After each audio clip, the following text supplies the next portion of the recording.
याला थोडं गरम करून घ्यायचं आहे, म्हणजे आपल्या बोटाला लासेल तेवढंच गरम करायचं, जास्त गरम नाही करायचं दुधाला.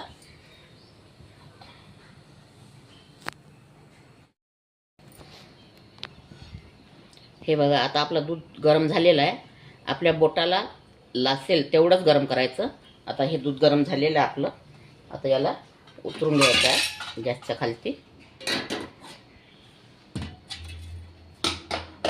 आता इथे मी दही घेतलेलं आहे, गोड दही आहे.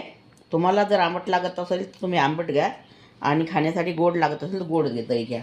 आता हे दही असं टाकून घ्यायचं आहे.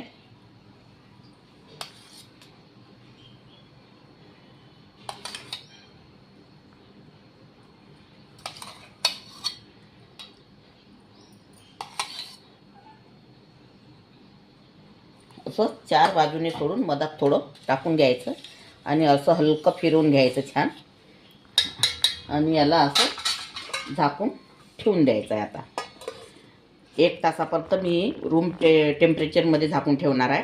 दही झाल्यानंतर तुम्हाला व्हिडिओ दाखवणार आहे.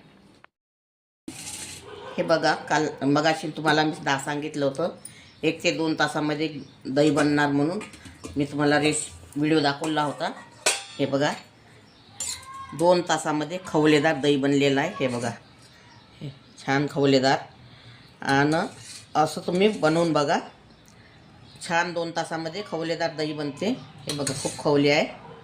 अगर तुम्हाला माझी रेसिपी आवडली असेल तर व्हिडिओला लाईक करा, शेअर करा, आणि चॅनलला सबस्क्राईब करा, आणि इंस्टाग्रामवरती फेसबुकवरती जाऊन फॉलो करा. व्हिडिओ बघितल्याबद्दल धन्यवाद.